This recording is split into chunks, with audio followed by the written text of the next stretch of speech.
I had everything planned out. A perfect weekend for just me and my wife. No kids, no stress, just us. She had been complaining that we never go out anymore, so I figured, why not surprise her? I made dinner reservations at Nick and Sam's Steakhouse, one of the best spots in Dallas. I even thought about grabbing flowers, just to make it extra special. So, earlier that afternoon, I drove out to Fort Worth, where my parents live. I dropped the kids off, hugged my mom, told them we'd be back Sunday night. Normally, I'd stay for dinner, watch a game with my dad, and head back late. But this time, I left early, around 8:30 p.m. By the time I got back to Highland Park, it was 12:30 a.m. The street was quiet. Most houses had their lights off. And then I saw it. A 2023 Chevy Silverado Z71 parked right in front of my house. I slowed down. I didn't recognize the truck. It wasn't a neighbor's. It wasn't a delivery vehicle. It was just sitting there. At first, I brushed it off.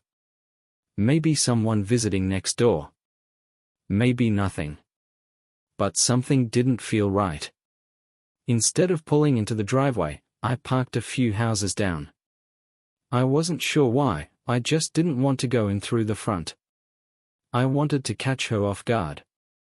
I took the side entrance through the backyard, unlocking the gate as quietly as I could. When I stepped inside, everything was normal. Too normal. No TV on. No music.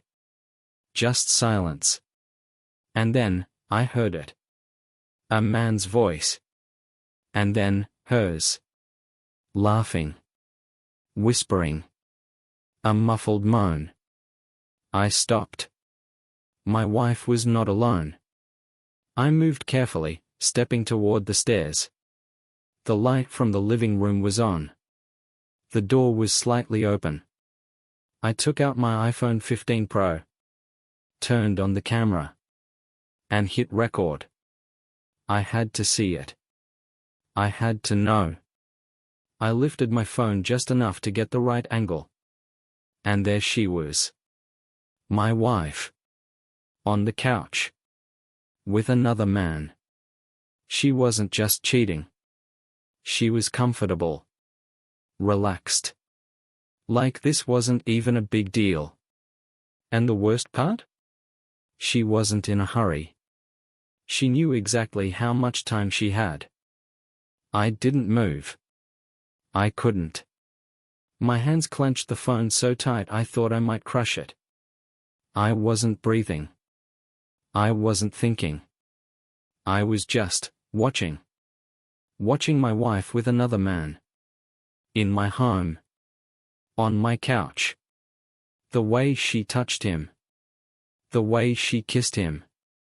The way she smiled after. It wasn't just sex. It was familiarity. Comfort. Like they'd done this before. Like they had a routine. I wanted to walk in. I wanted to scream, to make them see me. To make them feel what I was feeling. But I couldn't move. I don't know how long I stood there, phone in hand, watching through the screen. Maybe 2 minutes. Maybe 5. Maybe longer. Time had stopped making sense. Then she pulled away. Looked at the clock on the wall. 11:37 p.m. She laughed. Said something I couldn't quite hear. But I caught the last part. We still have time. Then she stood up. And I panicked. I took a step back, moving fast, trying to get out of the hallway before she saw me. My heart pounded so hard I thought they'd hear it from the other room. But she didn't look my way. She reached for his hand, pulling him up with her. They walked toward the staircase. Come on, let's go upstairs. My jaw clenched so hard it hurt. I watched them disappear up the steps. And for a moment, I just stood there. Frozen. Then, slowly, I stepped into the living room. The air smelled like them. The couch, our couch, was messy. The blanket she always curled up under was half on the floor. His belt was lying next to it. I clenched my fists. And then I saw his jeans. Crumpled near the armrest, a wallet peeking out of the back pocket. I bent down, pulled it out, and flipped it open. Daniel Reese. 33 years old. Lives in Plano. I snapped a picture of his driver's license. His credit cards. Anything that could tell me who he was. Then I put the wallet back. And I walked out. Not through the front door. Back through the basement. Back to my car. I sat there, gripping the steering wheel so hard my knuckles went white. And I pulled out my phone. The video was still open. My thumb hovered over the screen. I didn't want to watch it. But I did. Every second. Every detail. Every sound. I watched my wife cheat on me in real time, knowing she was still inside that house, in our bed, with him. And I did nothing. Just sat there. Watching. Like a pathetic, broken man.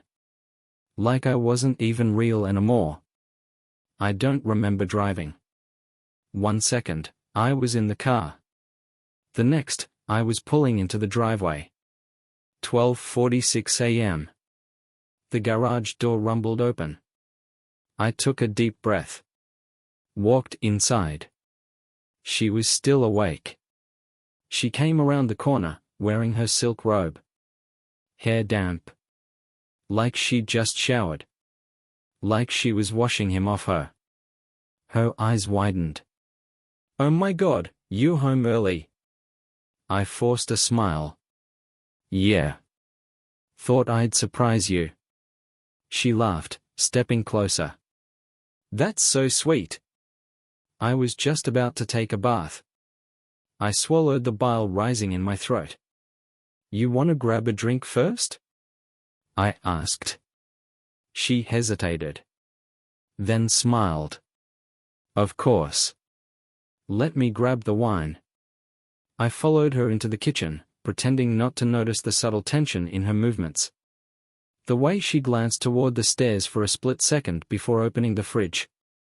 She poured 2 glasses. Handed me one. Took a sip of hers. And for a moment, I thought maybe, just maybe, I could pretend this wasn't happening. That I could erase what I saw. That I could go back to 5 hours ago, before my world shattered. Then she stepped closer. Put a hand on my chest. And I let her. I let her touch me with the same hands she had on him. I let her lean in, let her lips brush mine. Like nothing happened. And when she pulled me toward the couch, I didn't resist. I heard him leave.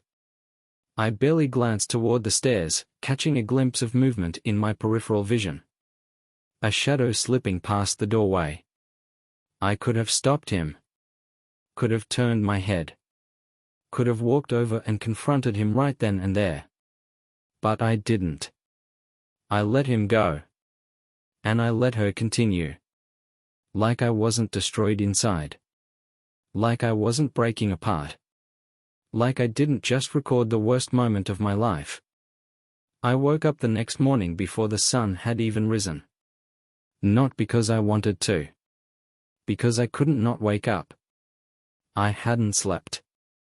Not really.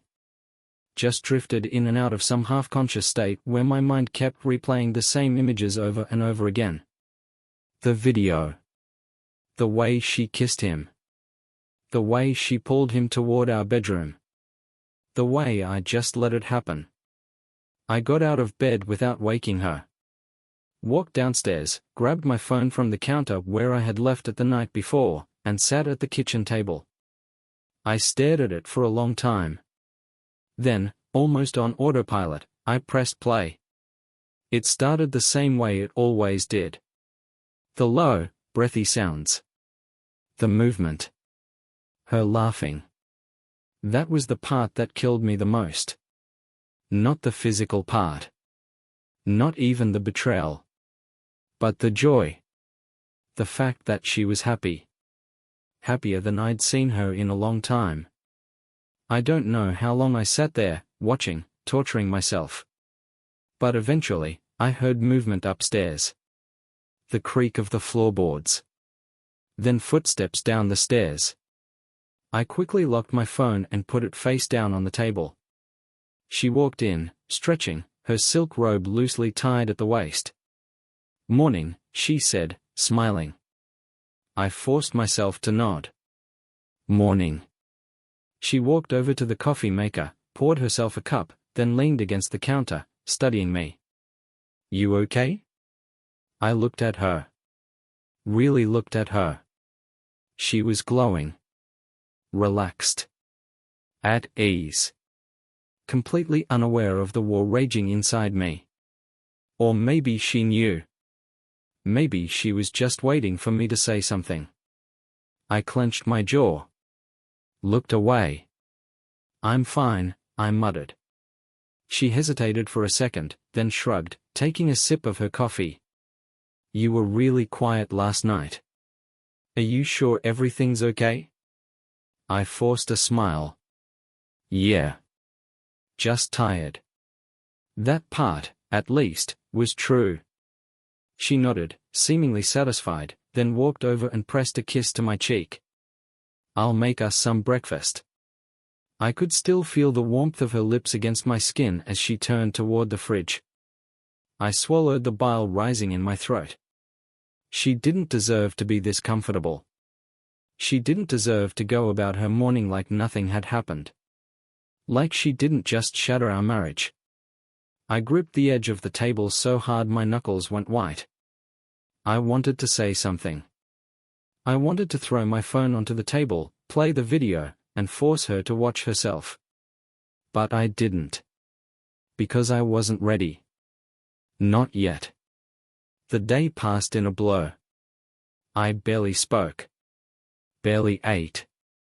Every time she smiled at me, touched me, laughed at something on TV, I wanted to scream. Every time I heard my phone buzz from a notification, I half expected it to be him. Daniel Reese. The man who was inside my wife less than 12 hours ago. I had his name. His face. His address. But I had no idea who he really was. By the time night fell, I knew I couldn't sit in this house any longer. I needed air. I needed answers. She was in the living room when I grabbed my keys. "Heading out?" she asked. "Yeah," I said. "Just need to clear my head." She frowned. "You sure everything's okay?" I forced another smile.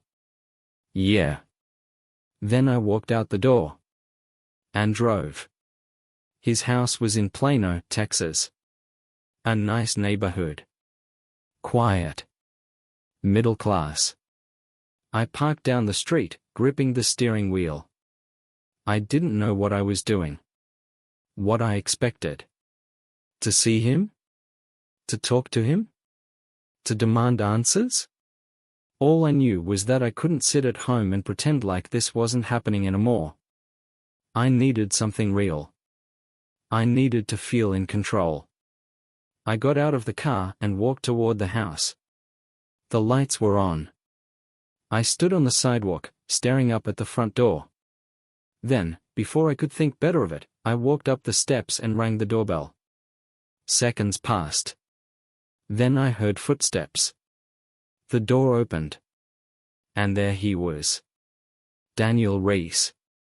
The man I had been watching through my phone screen all night. His expression was neutral at first. Then he frowned. "Can I help you?" I opened my mouth. Nothing came out. For the first time in my life, I didn't know what to say. He studied me for a moment, then glanced at my car parked down the street. Then his eyes widened slightly. Recognition. He knew who I was. I clenched my fists. "You were in my house," I said finally. My voice was eerily calm. His face paled. Look, man. I took a step closer. You were in my house, I repeated, my voice a little sharper this time.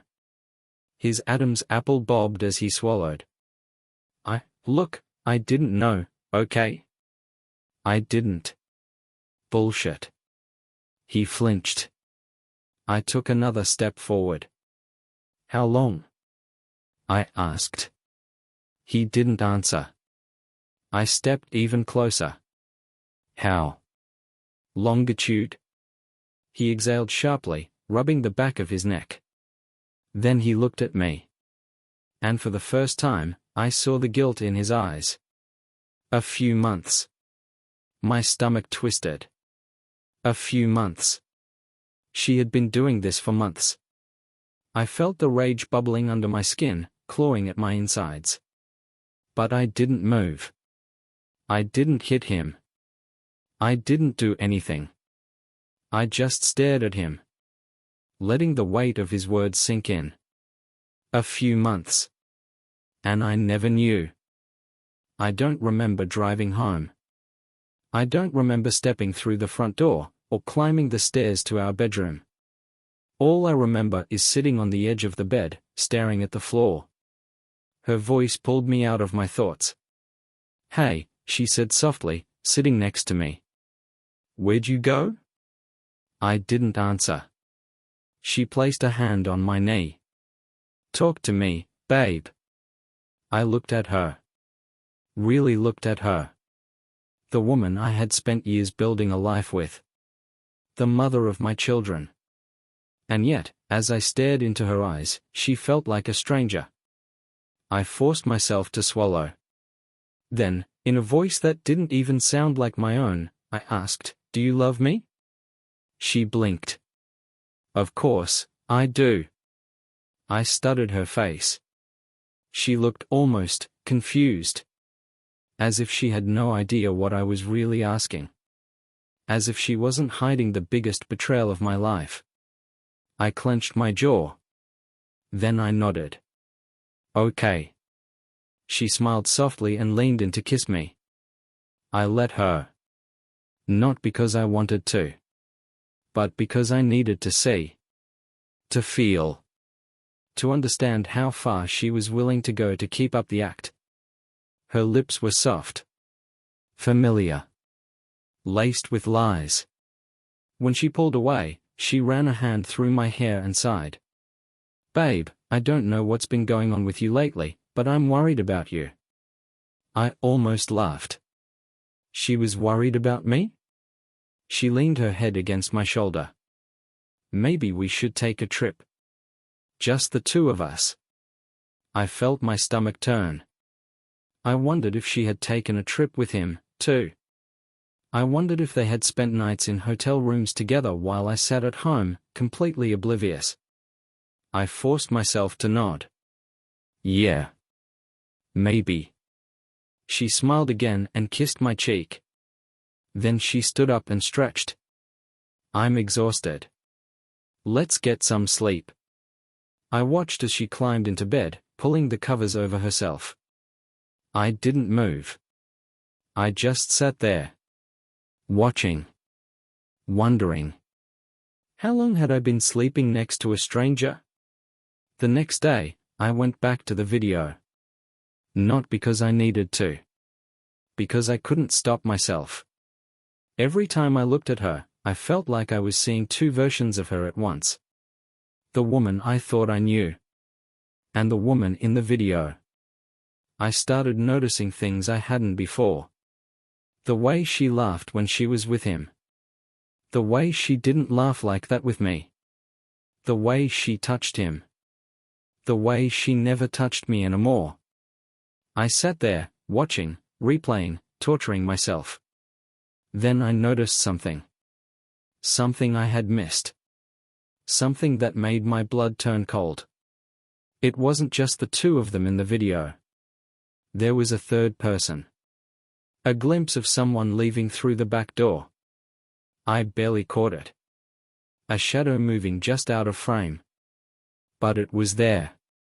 Someone else had been in my house that night. Someone else had seen everything. And I had no idea who they were. I couldn't let it go. For the next few hours, I went over the footage frame by frame, slowing it down, trying to get a clearer look. But all I could see was a dark silhouette. Tall, broad shoulders, walking out the back door like they belonged there. Like they had been there before. My mind started racing. Who was it? Had she been cheating with more than one man? Was this bigger than just some affair? I felt like I was losing my grip on reality. Like my entire marriage was unraveling before my eyes. Then my phone buzzed. A message. From an unknown number. I hesitated. Then I opened it. You don't want to know the truth. That was it. No name. No explanation. Just those 6 words. And suddenly, everything felt 10 times worse. I stared at the message for what felt like hours. My hands were shaking. A part of me wanted to believe it was just a wrong number. Some coincidence. But I knew better. Someone was watching me. And they knew what I had seen. I took a deep breath. Then, without thinking, I typed back. Who is this? No response. Not right away. I waited. And waited. Then, finally, 3 dots appeared on the screen. They were typing. I held my breath. Then the message came through. It doesn't matter. Just walk away. I felt my entire body tense. Whoever this was, they knew something. Something they didn't want me to find out. And that only made me want to find out even more. I didn't reply. Instead, I did the only thing I could think of. I picked up my keys. And I drove. Not to Daniel's house. Not to my wife's work. I drove to the one place that might have answers. The house of the man who had just texted me. Because I knew exactly where he lived. I had seen his face before. On the video. I parked a few houses down from the address I had pulled from the video. It was a quiet neighborhood, not unlike my own. Neatly trimmed lawns. Porch lights casting a soft glow. The distant sound of a dog barking somewhere down the street. It could have been any ordinary house, but to me, it might as well have been the entrance to hell. I sat in the driver's seat, gripping the steering wheel, trying to steady my breathing. Part of me told me to turn around. To forget about the video. To forget about the text. To forget about everything and just walk away. But I couldn't. Not now. Not after seeing that message.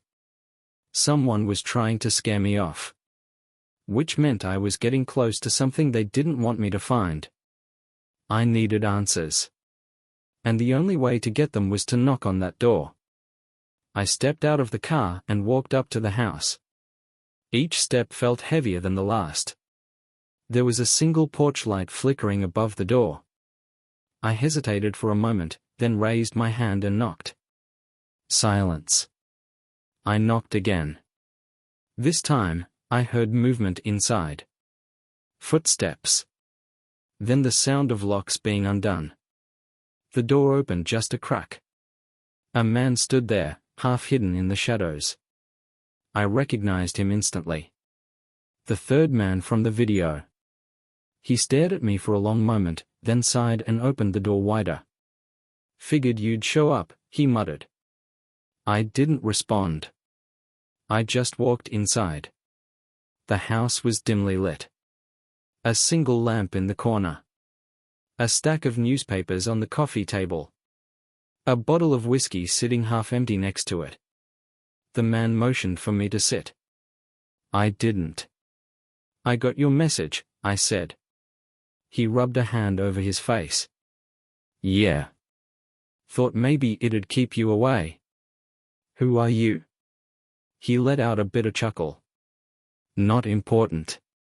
I clenched my jaw. I think it is. He studied me for a moment.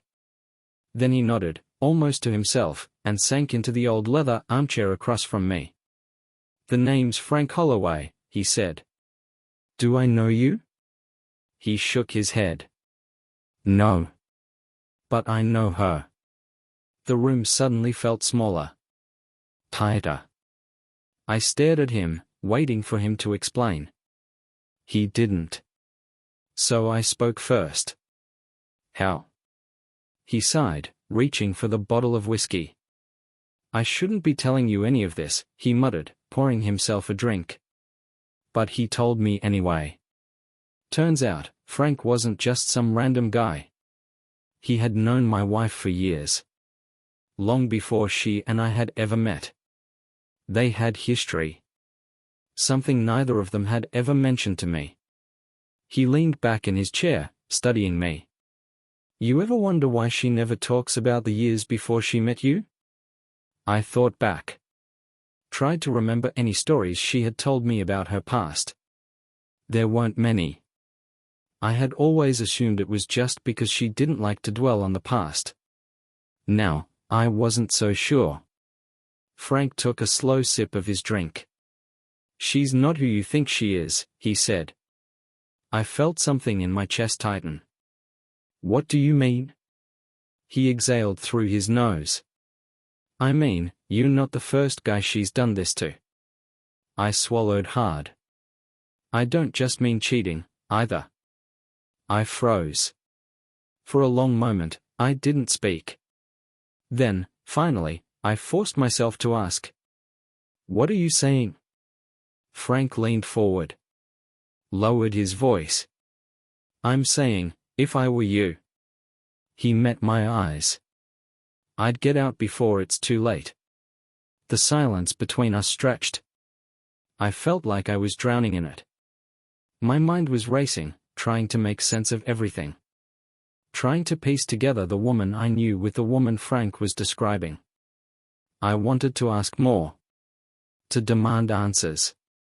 But before I could, Frank set his glass down and stood up. That's all I'm gonna say, he muttered. You should go. I hesitated. Then, finally, I turned and walked to the door. But just before I stepped outside, I paused. There was something else in the video, I said, without turning around. Frank didn't respond.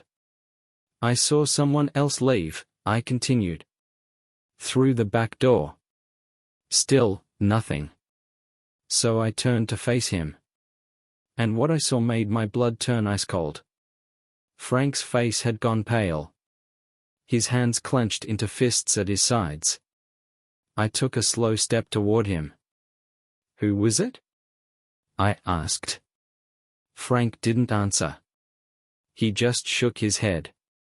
Then, finally, in a voice barely above a whisper, he said, You really don't want to know. I didn't sleep that night. I barely even made it home. My hands were shaking as I parked in the driveway, my mind replaying every word Frank had said. You're not the first. She's not who you think she is. Get out before it's too late. And worst of all, you really don't want to know. I sat in the car for what felt like hours. Then, finally, I took out my phone. Opened the video one last time. And there it was. That shadowy figure slipping through the back door. The one Frank refused to talk about. The one he seemed scared of. I watched it frame by frame. Slowing it down. Trying to get a better look. And then? I finally saw their face. And everything inside me went numb. Because I knew exactly who they were. And it changed everything. I sat in my car, staring at the frozen frame on my phone screen. The person slipping out the back door. The one Frank refused to talk about. And now I knew why. Because I knew them. Very well. I didn't want to believe it. didn't want to accept what my own eyes were telling me. But there was no denying it. There, in the grainy footage, was Mark Reynolds. Mark had been my friend for over 15 years. We met back when we worked together at an old accounting firm in Dallas. Late nights. Office jokes. Drinks after work. When I left the firm and moved into corporate finance, Mark stayed behind. But we never lost touch. He was my best friend. And now, here he was. In my house. With my wife. I gripped the steering wheel so hard my knuckles turned white. My head was spinning. The weight of betrayal pressing down on my chest. Not just from her. From him. It felt worse, in a way. Because I had trusted Mark like a brother. Let him into my home. Told him things I wouldn't tell anyone else. Had he been laughing behind my back this whole time? I needed answers. No. I scrolled through my contacts and found his name. My thumb hovered over the call button. Then I stopped. No. This wasn't a conversation to have over the phone. I needed to see his face. Watch him lie to me. Then watch him realize that I already knew the truth. I pulled out of the driveway and headed straight to his apartment. It was a 20-minute drive, but it felt like an eternity. Every second that passed, the rage inside me grew. By the time I reached his building, I was gripping the steering wheel so hard my fingers were cramping. I parked and walked to his door. Knocked. Hard. No answer. I knocked again. This time, I heard movement inside. Then, finally, the door swung open. Mark stood there, rubbing his eyes. He looked like he had just woken up. Man, what the hell? Then he saw my face. And I watched his expression change. Everything okay? He asked, trying to sound casual. I stepped inside without asking. The place was a mess. Empty beer bottles on the coffee table. His work laptop open on the couch. The smell of microwaved food lingering in the air. I turned to face him. You tell me, I said. He frowned. What's going on? I pulled out my phone. Opened the video. Turned the screen toward him. For a moment, he just stared. Then his face went pale. And that's when I knew. Knew that he wasn't just there by accident. Knew that this wasn't a misunderstanding. Knew that he had betrayed me. And now, finally, he had to face it. Jesus, he whispered. His eyes darted around the room like he was looking for an escape. I didn't give him one. How long? I asked. He swallowed hard. Listen, man, How? Longitude? He let out a shaky breath. Then, finally, he answered. About a year. A year. A whole damn year. My vision blurred. I felt like the ground had just disappeared beneath my feet. I never meant for this to happen, Mark said quickly. I let out a hollow laugh. Yeah? Then how did it? He ran a hand through his hair. She reached out to me first, he admitted. She said things weren't great between you two. That she felt alone. I clenched my fists. And you just what? Decided to help her out? He winced. It wasn't like that. I took a step closer. Then what was it like? He couldn't answer. Because he knew there was no excuse. I felt the anger rising in my chest. The overwhelming urge to hit him. To make him feel even a fraction of what I was feeling. But I didn't. Because Mark wasn't worth it. Not anymore. I turned toward the door. This is the last time we talk, I said.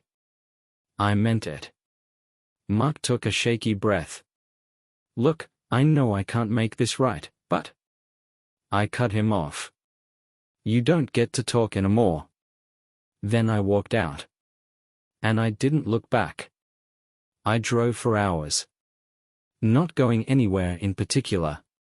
Just driving. Trying to process what had just happened.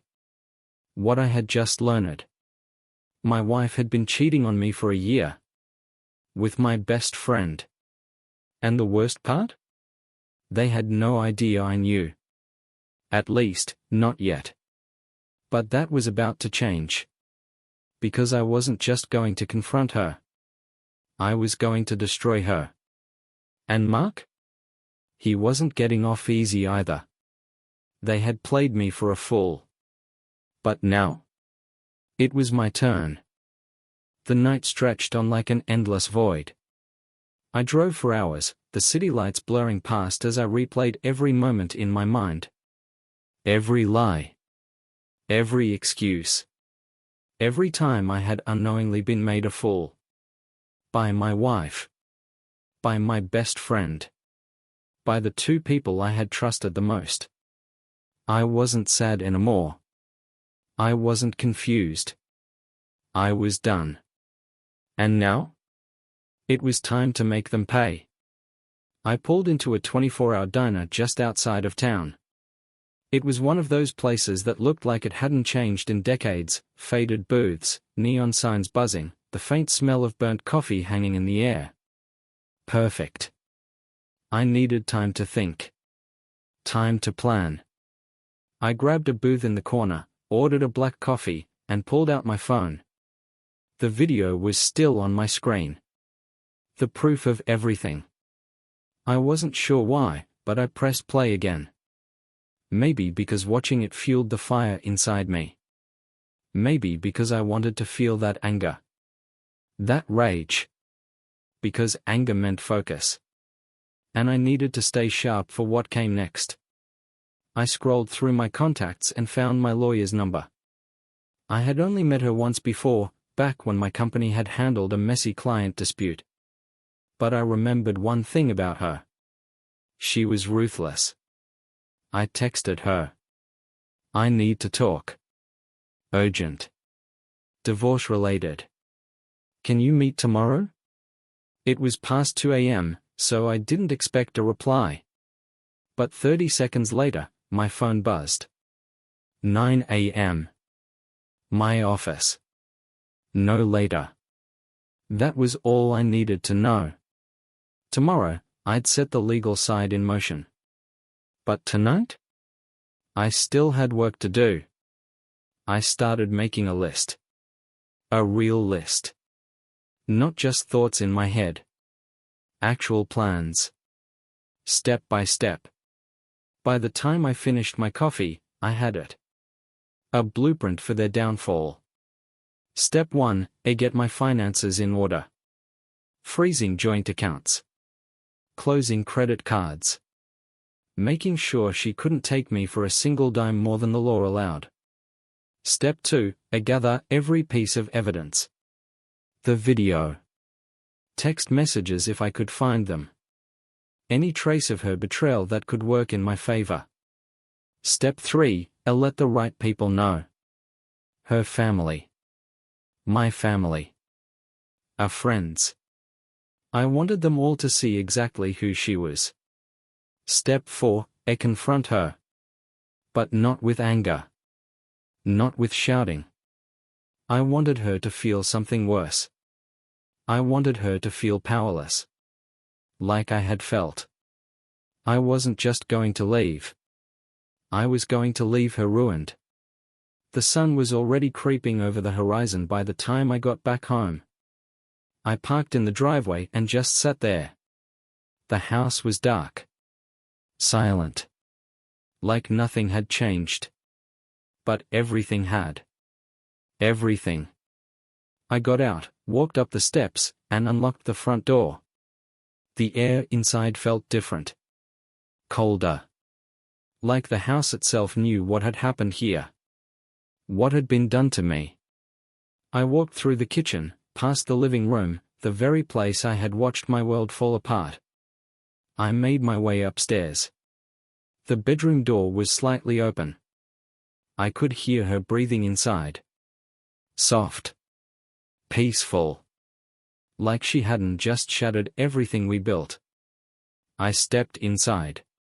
She was curled up on her side, blankets wrapped around her, completely unaware. And for the first time in our marriage, I felt absolutely nothing for her. I turned away. Tonight wasn't the night for this conversation.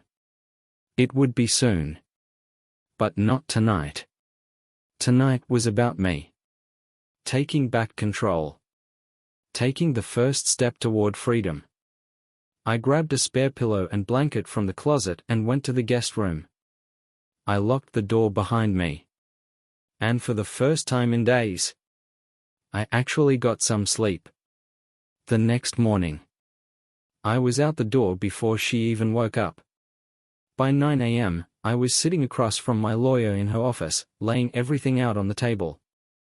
The video. The affair.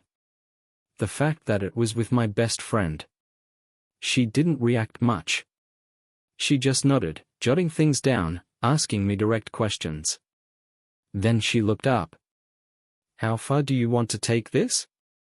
I didn't hesitate. "As far as legally possible." She gave a small smile. "Good." And just like that, the wheels were in motion. I left the office with a plan. I knew exactly how this was going to go. She was going to lose everything. She just didn't know it yet. By the time I walked back into the house that afternoon, I felt different. Like a man with purpose. She was in the kitchen, making coffee. She looked up and smiled. "Hey, I didn't even hear you leave this morning." I just stared at her. Watched her. Every little move. The way she tucked her hair behind her ear. The way she stood there, so comfortable. So oblivious. She had no idea that her entire world was about to crumble. And that? That was the best part. The next few days felt like I was living in a dream.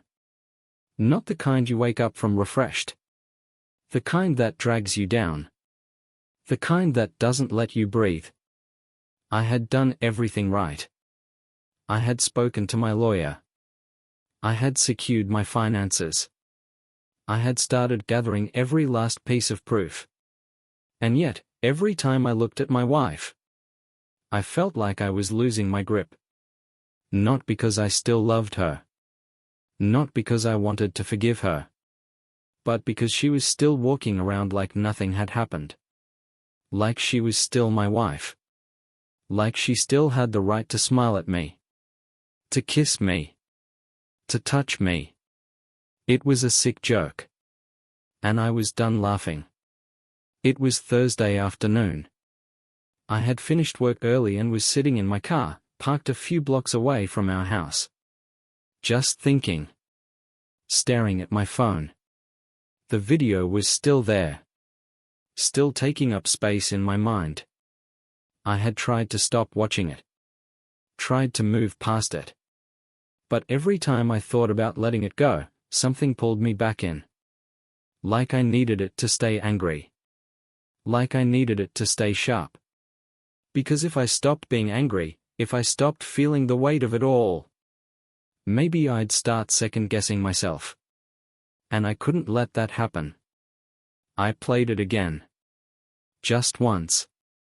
I told myself it was the last time. But I knew I was lying. I got out of the car and walked home. When I stepped inside, I smelled dinner cooking. She was at the stove, humming softly, completely at peace. Completely oblivious. She looked over her shoulder and smiled.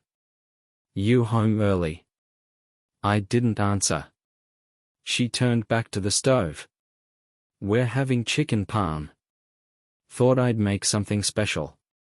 I leaned against the counter, watching her. She had no idea. She had no clue what was coming. And for the first time in weeks, I felt something close to satisfaction. Because this This was her last normal night. She just didn't know it yet. That night, I sent the video to my laptop. I made 3 copies. One on an external drive. One in a cloud folder she didn't know about. And one in a safe deposit box I had rented earlier that day. Just in case. Then I made another list. A final list. Of everything I still had to do. Everything that would break her. Step by step. I was careful. I was methodical. Because this wasn't just revenge. This was justice. And she deserved every second of it. Friday morning. I woke up before her. She was curled up next to me, peaceful, breathing slow. Like she hadn't just destroyed our marriage. Like she still had the right to sleep next to me. I got up, showered, got dressed. Then I left without saying a word. I had work to do. By 10 a.m., I was sitting across from my lawyer again. She was already reviewing the final paperwork. "You'll want to file next week," she said, flipping through the pages. "After that, it'll be just a matter of how ugly this gets." I smirked. "Oh, it's gonna get ugly." She raised an eyebrow. "You sure you want to do it this way? There's the clean, easy way. And then there's the way you're planning." I leaned forward. This woman brought another man into my house. Into our bed. I shook my head. She doesn't get to walk away clean. My lawyer sighed, then slid a document across the desk. "Then sign here." I grabbed the pen. And I signed. Friday evening. The sun was setting when I pulled back into the driveway. I sat there for a moment, watching the house. Knowing it was the last time it would ever feel like home. I walked inside. She was in the living room, scrolling on her phone. She looked up, smiling. "You home?"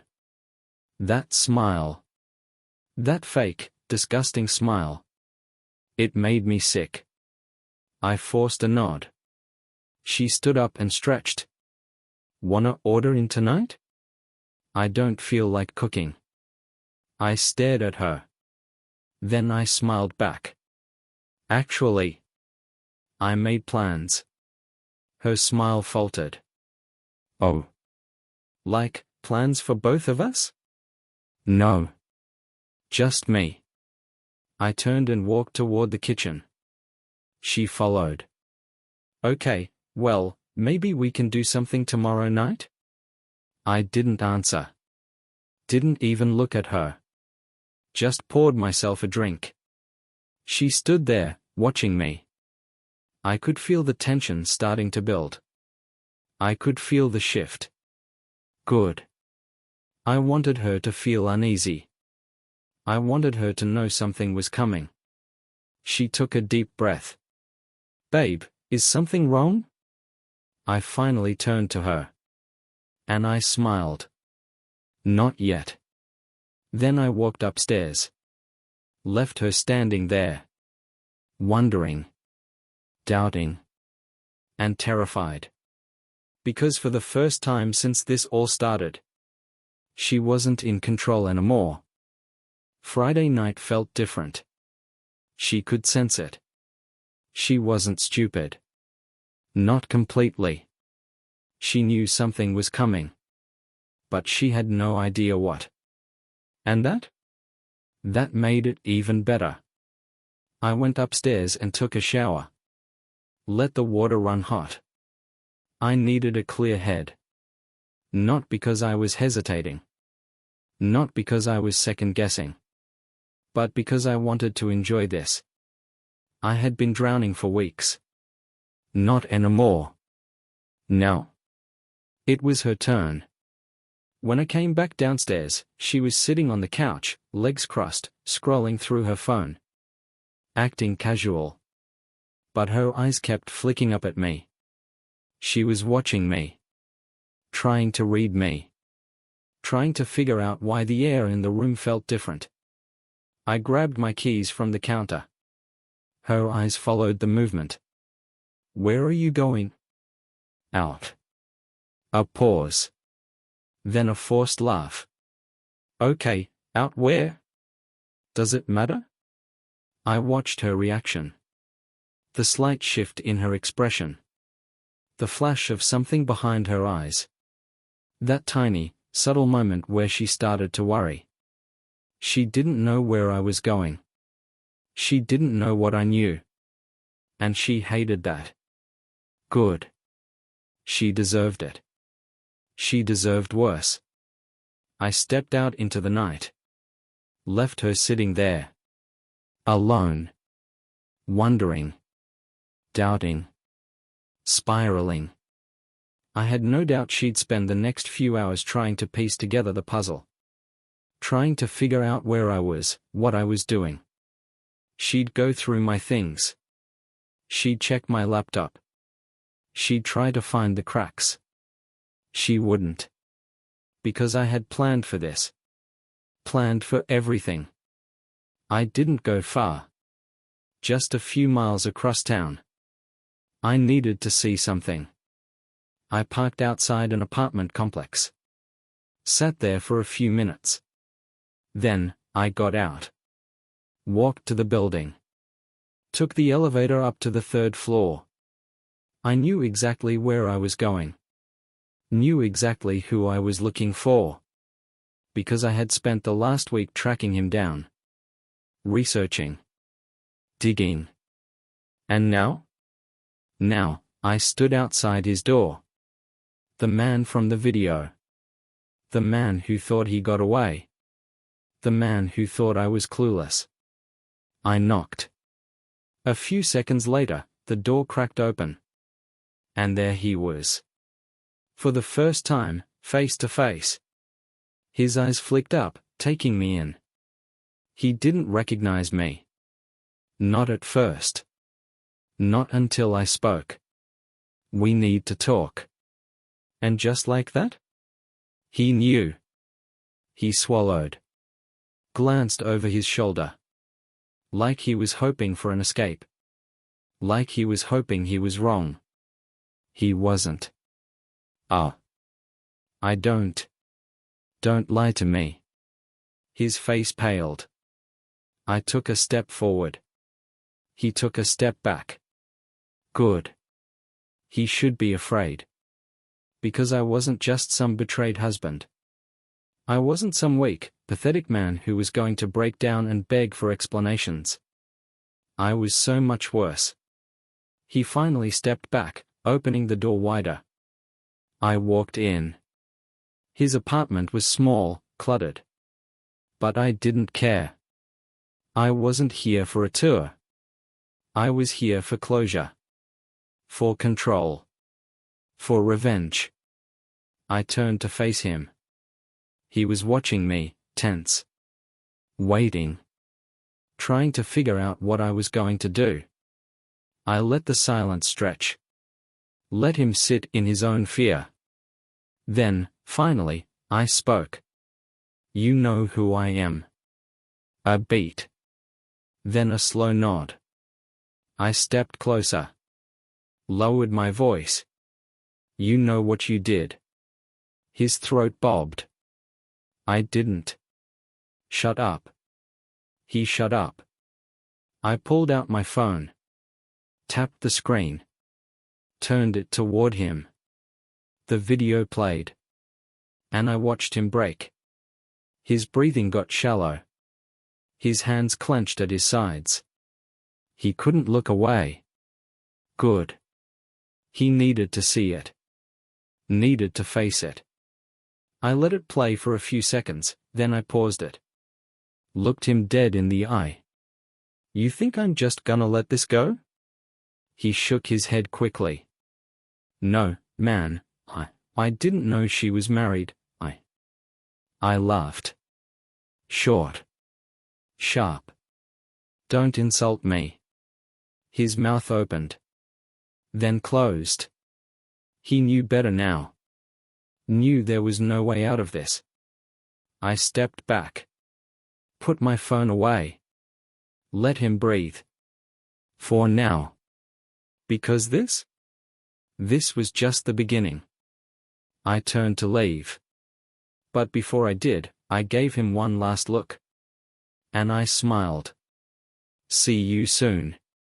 Then I walked out. Left him standing there. Shaking. Drowning in the realization that he had messed with the wrong man. And that? That was the best part. Because he still didn't know just how bad it was gonna get. But he would. Oh, he would. Very, very soon. I walked out of his apartment and into the night. My pulse was steady. My hands weren't shaking. I felt good. For the first time in weeks, I felt in control. But this? This was just step one. I wasn't done. Not by a long shot. I pulled out my phone. Checked the time. Almost midnight. Perfect. I had somewhere else to be. I drove across town. Took my time. Let my thoughts settle. The night air was cool through the cracked window. Downtown Houston was still alive. Bars full, people laughing. Their world kept turning. Mine had stopped. But not for long. Not after tonight. Tonight, I was setting things in motion. Tonight, I was fixing this. I pulled up in front of the Hayworth. A high-end hotel downtown. A place where people like him shouldn't be able to afford a room. But he hadn't paid for it. She had. I knew this because I had checked our bank statements. Found the charge from 3 weeks ago. 2 nights. Luxury suite. Booked under her name. I parked. Sat there for a moment. Then I got out. Walked inside. Straight to the front desk. The concierge looked up, smiling. Welcome to the Hayworth. Do you have a reservation? I smiled back. Actually, I have a question. She tilted her head. Of course. How can I help? I pulled out my phone. Opened the video. Paused it at just the right moment. Turned the screen toward her. She looked. And I watched her expression change. Oh. I'm not sure I can. I leaned in. Kept my voice low. I just need to know if this was filmed here. She swallowed. Glanced around. Then nodded. Yeah. That's one of our suites. I smiled. A real, genuine smile. Thank you. That's all I needed. Then I turned and walked out. Because now, I had proof. I didn't go home. Not yet. Instead, I stopped at a 24-hour print shop. Ordered 20 copies. The guy behind the counter didn't even blink. Just printed them, stacked them neatly, and handed them over. I paid in cash. Then drove home. Back to my house. Where my wife was waiting. Clueless. Oblivious. Thinking she had gotten away with it. She hadn't. Not even close. When I walked in, she was still awake. Sitting on the couch. Waiting for me. I could tell by the way she looked up. The slight tension in her shoulders. The way she had forced herself to stay awake. She was nervous. Trying to act casual. Trying to read me. She didn't know where I had been. Didn't know what I had been doing. But she knew something was wrong. She could feel it. And that? That was the best part. I walked past her. Straight to the kitchen. She hesitated. Then got up and followed. Where were you? I opened the fridge. Pulled out a beer. Popped the cap. Took a slow sip. Let the silence stretch. Then I turned to her. Smiled. Out. Her jaw clenched. Out where? I shrugged. Took another sip. Then set the bottle down. And reached into my jacket pocket. Pulled out a single sheet of paper. And placed it on the counter. Right in front of her. She frowned. Looked down. Then froze. Because she knew exactly what she was looking at. One of the photos. A still frame from the video. Printed. In full color. Undeniable. She didn't move. Didn't breathe. Her face drained of color. Her lips parted, like she wanted to say something. But nothing came out. And I just watched. Let her sit in it. Let her drown in it. Let her process the fact that she was caught. I picked up my beer again. Took another sip. Then leaned back against the counter. And smiled. You were saying? She snapped. Flinched back, like she had been burned. Her hand shot out, grabbing the photo, crumpling it. Like destroying it would make it disappear. Like it would undo what she did. It wouldn't. Nothing would. She opened her mouth. Then closed it.